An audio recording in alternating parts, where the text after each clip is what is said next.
गिरा सद्गुरुनाथ श्री भाऊसाहेब राजा गिरा सद्गुरुनाथ श्री सिद्धेश्वराय नमः।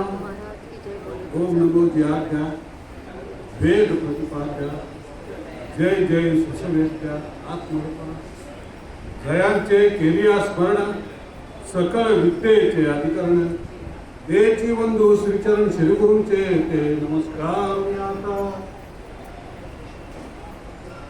आज पौष पौर्णिमा आहे आणि त्या निमित्ताने आपण सर्वजण या सत्संगामध्ये संबंधित झालेलो आहोत। बघा काय महाराजांची कृपा आहे, त्याचा आशीर्वाद आहे। एक नाही, दोन नाही, तीन नाही, 5 प्रवचन करते झाले, 5 झाले। तर वेळ कमी आहे, महाप्रसाद आहे, असा समाज आहे तो माया ब्रह्म निरूपण आहे।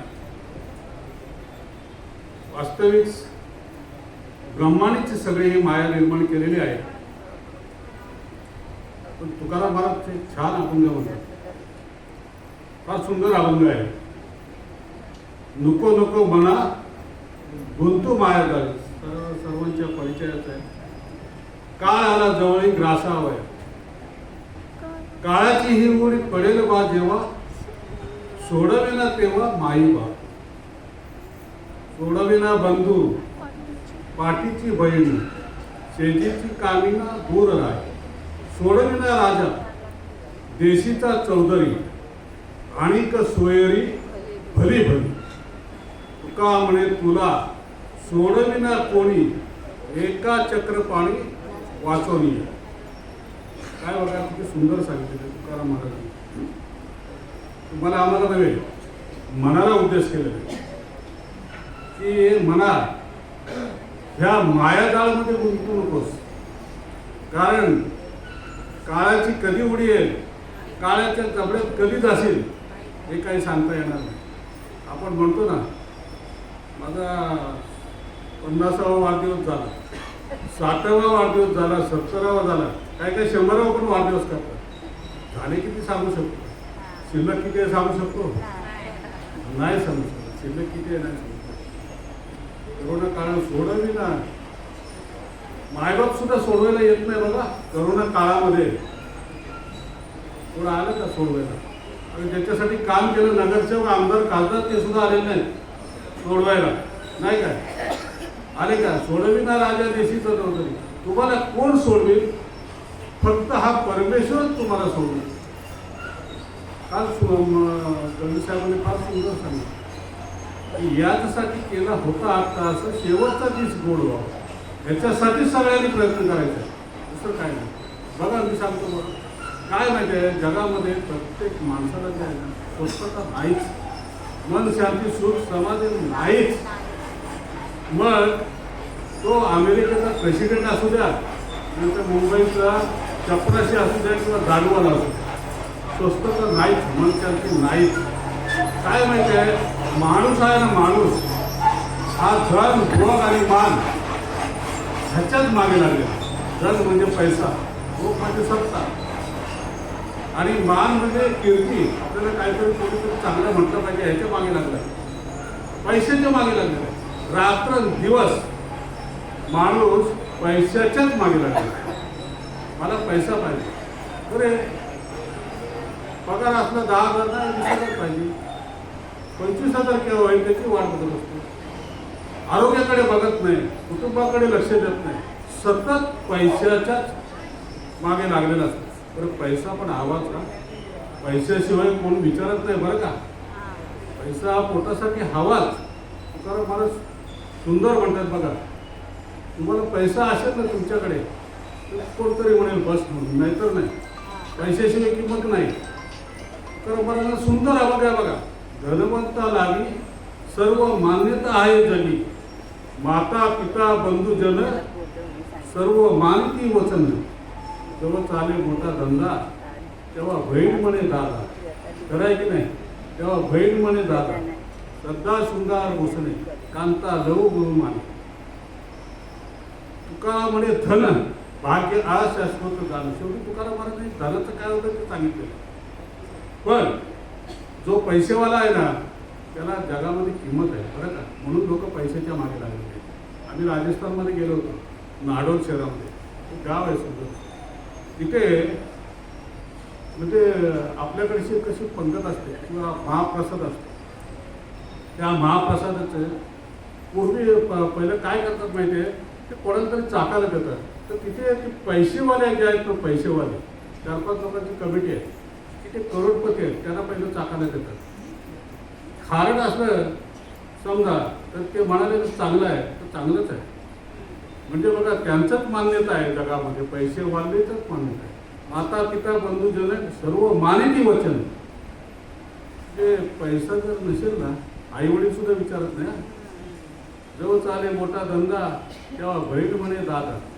म्हणजे बहीण सुद्धा भावाजवळ पैसा असेल तरच विचारते नाही का.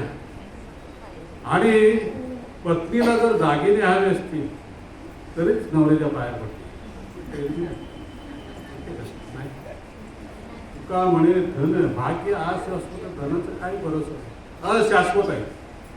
पैशाचं झालं आता काय सत्तेच, सत्ता. बघा राजकारणी लोक आहे का समाधान नाही. नगरसेवक झाला नाही, आमदार व्हायचा. बरं झाला आमदार नाही तरी समाधान नाही, मंत्री व्हायचं आहे. बरं झाला मंत्री तरी समाधान नाही, कॅबिनेट मंत्री व्हायचं आहे. बरं कॅबिनेट मंत्री झाला नाही, मुख्यमंत्री व्हायचं आहे का समाधान. बरं काय माहिती आहे, इतकं टेन्शन की काय कधी निवडून नाही आलो तर असंही टेन्शन. कोण मारेल तर झेड प्लस सुरक्षा व्यवस्था आहे, समाधान आहे. सत्तेमध्ये सुद्धा समाधान नाही, कीर्तीमध्ये समाधान आहे नाही, मानामध्ये सगळे जो तो म्हणतो मी मान सगळे लहान, मी म्हणजे मोठा. मी 2 शब्द बोलायला लागलो तर मी केवढा तरी मोठा, हा अहंकार माणसाचा नाही का.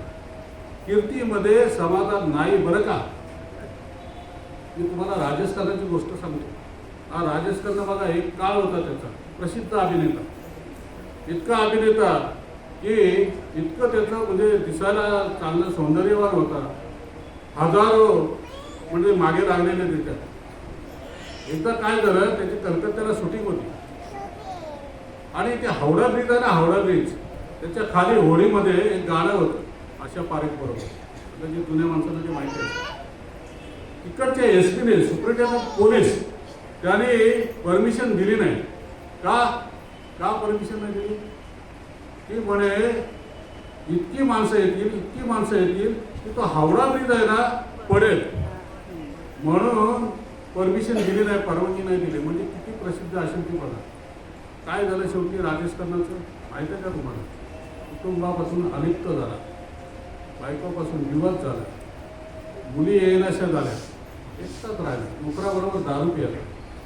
शेवटी काय झालं, शेवटी अशी परिस्थिती झाली की अंगाला सुरकुत्या पडल्यावर ओळखताच येईना की हा राजस्थान आहे. कीर्तीमध्ये समाधान नाही, सुख शांती समाधान. म्हणजे मी तुम्हाला काय सांगितलं, धन भोगामध्ये समाधान नाही आणि मानामध्ये पण समाधान नाही. एक ज्ञानेश्वर महाराजांची सुंदर ओळी आहे बघा. जैसा भ्रमरबधी कोड्या भलतेशी काष्ट कोरडे, परी कलिका म्हणजे सापडे कोवळीया. येत उत्तीर्ण होईल प्राणी, परी ते कमळ धरू चिरू देणे, तैसे कोवळे कठीणपणा स्नेह दे का. काय याचा अर्थ आहे, फार सुंदर सांगितलं ज्ञानेश्वर महाराज, फार सुंदर सांगितलेलं की कमळ आहे ना, कमळ, कमळामध्ये तो पराग सेवन करायला भ्रमर येतो नाबून. बेडूक असतो, बेडकाला काय कल्पना नसते इकडे पराग आहे, पण तो भ्रमर येतो आणि पराग सेवन करतो.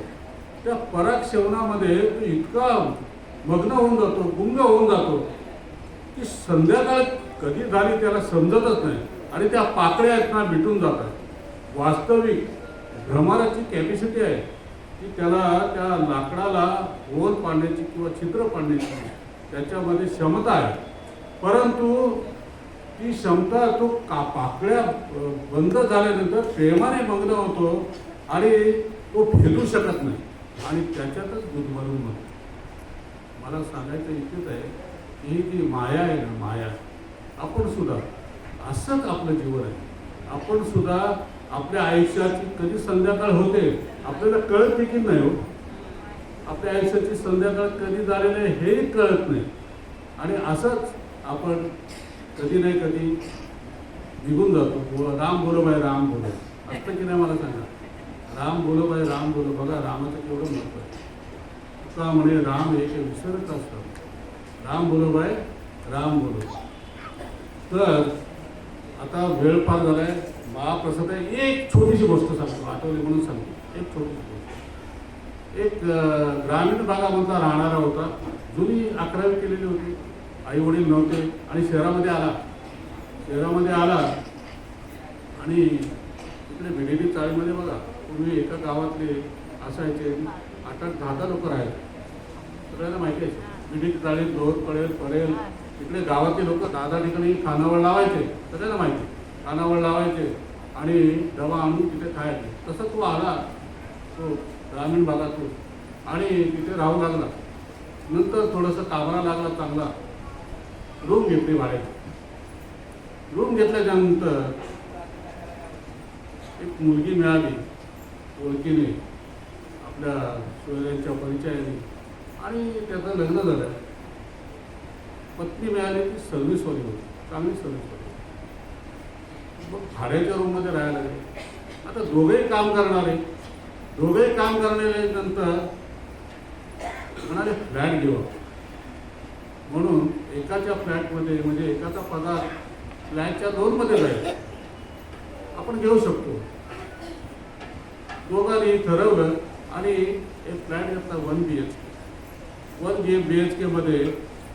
त्याच्या एखाद्या पगारामधून 2 पेडक झाला आणि एखादा पगार आपल्या कुटुंबाकरता जे काय उदरनिर्वाह असेल त्याच्यासाठी खर्च होत होता. आणि त्याला झाली 2 मुलं. 2 मुलांचं संगोपन, शाळेत टाकलं, शाळेचा खर्च, कॉलेजचा खर्च सगळं झालं. नंतर ती 2 मुलं सुद्धा कामाला लागली, हातभार लागला. त्यांचं 2 वगैरे फिटलं. आता पहिल्या मुलाचं लग्न झालं आणि नंतर कालांतराने दुसऱ्या मुलाचं लग्न झालं. पहिल्या मुलाला 2 मुलं झाली, दुसऱ्या मुलाला 2 मुलं झाली.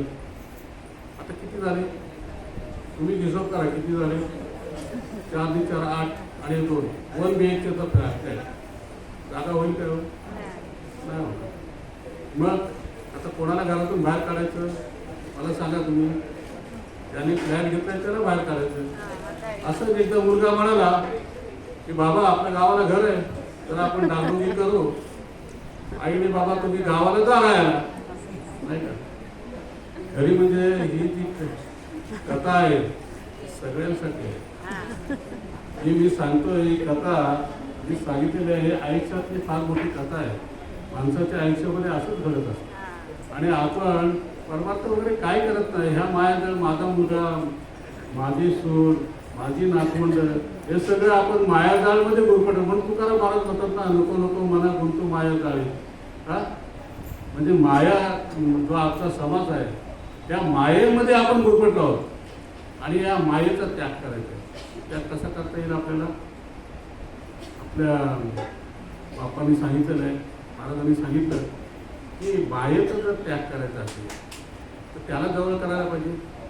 जे आपल्या सद्गुरूंनी सांगितलेलं आहे त्याचं आपण आचरण करायला पाहिजे नाही का.